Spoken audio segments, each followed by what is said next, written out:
जैन जी, हम इससे पहले पैनल में भी हम देख रहे थे और इट्स अ फैक्ट ऑल्सो कि ग्लोबल इकोनॉमी स्लो डाउन और अनसर्टेनिटी के दौर से गुजर रही हैं।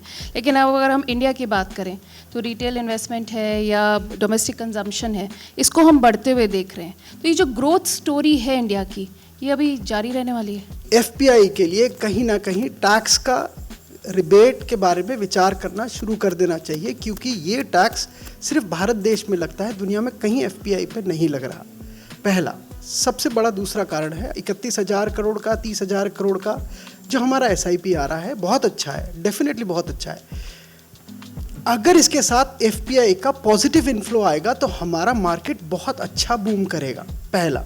दूसरा, गोल्डन अपॉर्चुनिटी है, अगर इस बार हम नहीं कर पाए तो शायद अगला मौका मिले ना मिले पता नहीं। हमारी इकोनॉमी बढ़िया चल रही है, उसका सिर्फ 2 इंडिकेटर है, सब लोग जानते भी हैं, मैं जस्ट रिवाइज कर रहा हूँ। एक ऑटो सेक्टर है, दूसरा बैंकिंग सेक्टर है। जब तक ये अच्छा रिजल्ट देता रहेगा हमारी इकोनॉमी को कुछ नहीं हो रहा। ऑटो सेक्टर इसलिए ज़रूरी है क्योंकि एक ऑटो सेक्टर की वजह से काफ़ी इंडस्ट्री मूव कर जाती है ऑटोमेटिकली।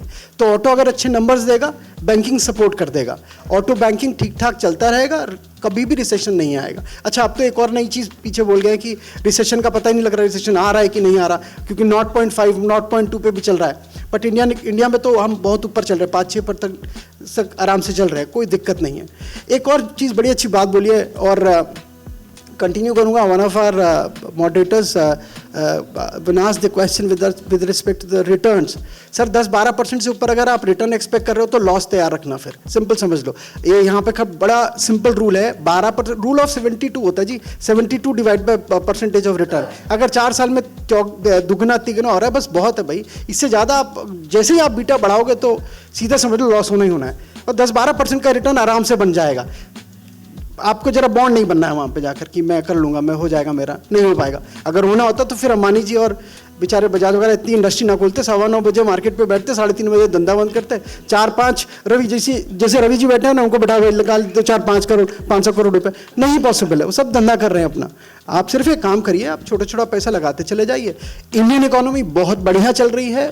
आप देखिए, आपने बातें भी हुई हैं इतना कि इकोनॉमी में क्या क्या इम्प्रोवाइजेशन हो रहा है। एक चीज़ में हम कमी में पीछे रह गए, वो है एआई में। कहीं ना कहीं हम पीछे रह गए हैं। मुझे लगता है कि भारत देश कहीं ना कहीं आर्टिफिशियल इंटेलिजेंस में पीछे रह गया है। इसी वजह से हो सकता है कि आने वाले टाइम में थोड़ा सा इन्फ्लोज में भी हो। बट अगर सरकार टैक्सेशन पॉइंट ऑफ व्यू से कुछ कर पाए तो ये बहुत बड़ा पॉजिटिव मार्केट के लिए होगा।